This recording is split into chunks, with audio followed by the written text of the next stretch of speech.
Hello everyone, welcome to my channel. आज हम पढ़ने वाले हैं chapter 10 of class 10th, the sermon at Benares. In this chapter we'll study about Lord Buddha. हम पढ़ेंगे कि कैसे उनका नाम लॉर्ड बुद्धा पड़ा और देखेंगे कि कैसे उन्होंने अपना फर्स्ट सरमन डिलीवर किया। सरमन क्या होता है? स्पिरिचुअल या रिलीजियस स्पीच या टीचिंग, और इन हिंदी क्या होता है सरमन? धार्मिक प्रवचन। ओके, जैसा कि चैप्टर के नेम से ही क्लियर है कि एक धार्मिक प्रवचन दिया गया है जिसके बारे में हमें पढ़ना है, जो लॉर्ड बुद्धा ने दिया था। ठीक, सो चैप्टर स्टार्ट करते हैं और जानते हैं गौतम बुद्ध के बारे में। लॉर्ड बुद्धा का रियल नेम था Siddharth Gautam, born in 1563 BC and died in 1483 BC। BC means before Christ. Gautam Buddha का जन्म एक राजा के यहाँ हुआ। वो एक प्रिंस थे। उनके फादर का नाम था सुदोधन। तो लॉर्ड बुद्धा के जन्म के बाद इनकी नेमिंग सेरेमनी हुई जिसमें इनका नाम रखा गया सिद्धार्थ गौतम।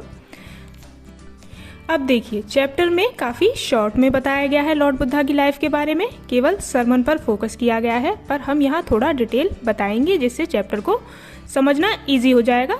तो क्या हुआ था, नामकरण के बाद इनका फ्यूचर देखा गया जिसमें बताया गया दैट इन फ्यूचर या तो ये सिद्धार्थ बहुत बड़े किंग बनेंगे या फिर संत यानी मॉन्क बन जाएंगे। एंड ये बात सुनकर सिद्धार्थ के फादर परेशान हो गए, बिकॉज पहले तो राजा का बेटा ही राजा बनता था। तो उनको लगा अगर सिद्धार्थ साधु बन गए तब तो दिक्कत हो जाएगी, किंगडम कौन संभालेगा, है ना। सो वो उन्हीं साधु संतों से कहते हैं कि कोई उपाय बताइए जिससे सिद्धार्थ किंग ही बने, साधु नहीं। तो साधु लोग बताते हैं कि इनको हमेशा महल में ही रखिएगा और ध्यान रखिएगा कि इन्हें कभी कोई कष्ट ना हो। अगर इन्होंने किसी और को भी कष्ट में देखा तो ये साधु बनने की राह पर चले जाएंगे, इसलिए कोई ऐसा इंसान भी इनके सामने नहीं आना चाहिए जो कष्ट में हो। इसलिए सिद्धार्थ के फादर ने ये ऑर्डर कर दिए कि सिद्धार्थ के सामने कभी कोई परेशान व्यक्ति नहीं आना चाहिए। कोई ऐसा पर्सन जो अपनी लाइफ से खुश ना हो वो कभी भी सिद्धार्थ से मिलने ना पाए। कभी कोई धार्मिक पर्सन भी सिद्धार्थ से नहीं मिलना चाहिए और सिद्धार्थ को हमेशा महल में ही पूरी शान शौकत से रखा जाता।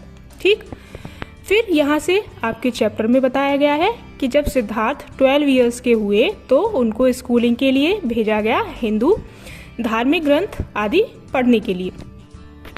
4 साल बाद वो लौटे और एक प्रिंसेस से उनकी शादी करा दी गई और उनको एक सन भी हुआ।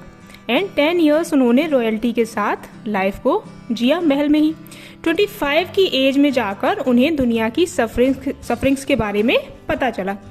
एक बार वो हंटिंग के लिए बाहर निकले, तभी उन्होंने एक बीमार आदमी देखा, एक बूढ़ा आदमी देखा, एक डेड बॉडी जाते हुए देखी एंड एक मॉन्क को भिक्षा मांगते हुए देखा। ये सब फर्स्ट टाइम देख रहे थे वो। उनके लिए सब स्ट्रेंज था क्योंकि उन्हें तो पता ही चलने नहीं दिया था महल में कि आदमी बीमार भी होता है, बूढ़ा भी होता है, मरता है और इस तरह साधु बन भिक्षा प्राप्त कर खाता है। और ये सब बातें सिद्धार्थ के विचारों को बदल देती हैं। वो डिसाइड करते हैं कि मैं राजमहल छोड़कर एक मॉन्क बन जाऊंगा। जीवन के वास्तविक ज्ञान और सत्य को समझने के लिए वो पूरे 7 साल घूमते रहे एंड फाइनली एक दिन पीपल के ट्री के नीचे बैठ गए और ठान कर तब तक बैठे रहे जब तक उन्हें एनलाइटमेंट नहीं आ गई। एनलाइटमेंट क्या होता है? A state of high spiritual knowledge. And after 7 days उन्हें जीवन के वास्तविक ज्ञान की प्राप्ति हुई और उन्होंने उस पीपल के पेड़ का नाम रखा बोधि ट्री, जिसका मीनिंग था ट्री ऑफ विजडम। देन वो डिसाइड करते हैं कि वो अपने ज्ञान का दुनिया में प्रचार प्रसार करेंगे, लोगों के साथ शेयर करेंगे एंड फाइनली तब जाकर वो लॉर्ड बुद्धा कहलाए गए। ओके, गौतम बुद्ध ने अपना फर्स्ट प्रवचन गंगा नदी किनारे बैठकर बनारस में दिया था। तो चलिए अब उस सरमन को सुनते हैं। किसा गौतमी नाम की एक लेडी थी जिनका सिर्फ एक ही बेटा था और वो भी मर चुका था। बेटे की डेथ के ग्रीफ गम में वो अपने बेटे की डेड बॉडी लेकर अपने नेबर्स के पास एक घर से दूसरे घर जाती और कहती कि मुझे कोई ऐसी दवा दे दीजिए जिससे मेरा बेटा फिर से जिंदा हो जाए। और लोगों ने उसे पागल बोलना स्टार्ट कर दिया। एंड एट लास्ट किसा गौतमी को एक ऐसे पर्सन मिलते हैं जो उनको बोलते हैं कि मैं तो ऐसी कोई दवा नहीं दे सकता आपके बेटे को, बट मैं एक ऐसे फिजिशियन को जानता हूँ जो आपकी हेल्प ज़रूर करेंगे। किसा गौतमी को होप दिखाई देती है। वो इमोशनल होकर पूछती हैं कि प्लीज़ मुझे बताएं वो पर्सन कौन है। तो वो बताते हैं, कहते हैं गो टू शाक्य मुनि। शाक्य मुनि के पास जाओ, जिसको लोग गौतम बुद्ध के नाम से जानते हैं। किसा गौतमी जाती हैं और लॉर्ड बुद्धा से रोते हुए कहती हैं कि लॉर्ड, मुझे कोई ऐसी मेडिसिन दे दीजिए जिससे मेरा बेटा जीवित हो जाए।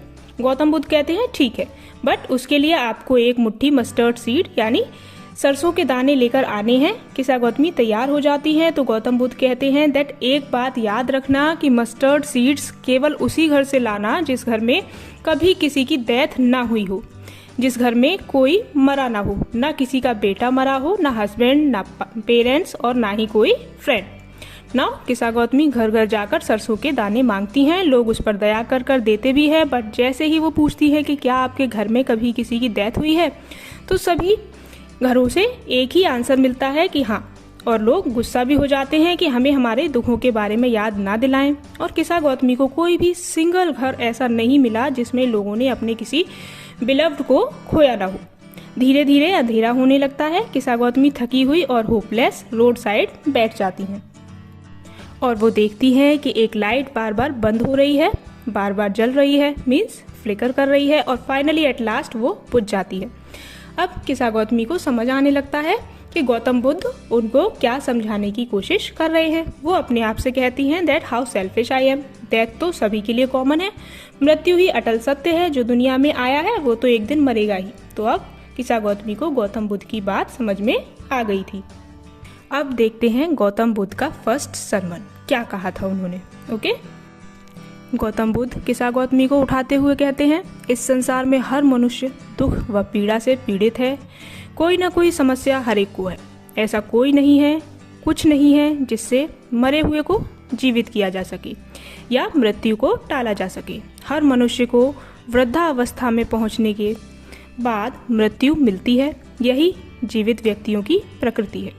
जिस प्रकार पके हुए फल का सदैव गिरने का खतरा बना रहता है, वैसे ही प्रत्येक मनुष्य को जो जन्म लेता है उसको मरने का खतरा सदा बना रहता है। जैसे कुम्हार द्वारा बनाए मिट्टी के बर्तन एक दिन टूटकर समाप्त हो जाते हैं, उसी प्रकार हर मनुष्य एवं संसार समाप्ति की ओर बढ़ता है, चाहे वो बच्चा हो, वृद्ध हो, मूर्ख हो या ज्ञानी। सभी को एक न एक दिन मरना ही है।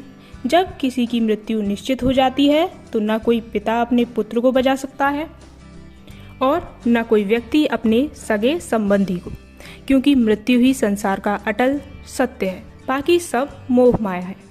बुद्धिमान व्यक्ति इस संसार के नियमों को जानते हैं और इसलिए वो कभी दुखी नहीं होते, क्योंकि रोने से और दुखी होने से किसी को मन की शांति नहीं मिलती, बल्कि इससे तो दुख और बढ़ता है और शरीर को कष्ट होता है और वह रोगी हो जाता है। अतः जो शांति की खोज में है उसे शोक, शिकायत और दुख के तीर को निकाल देना चाहिए। जो इस तीर को निकाल देता है उसे ही मन की शांति प्राप्त होती है। वह जो अपने दुख पर काबू पा लेते हैं उसे दुखों से मुक्ति मिल जाती है और आशीष की दुआओं की प्राप्ति हो जाती है, अतः वह सुखी हो जाता है। With this, our video comes to an end. Kindly share your views about the chapter in the comment section and please like and share this video and subscribe to the channel.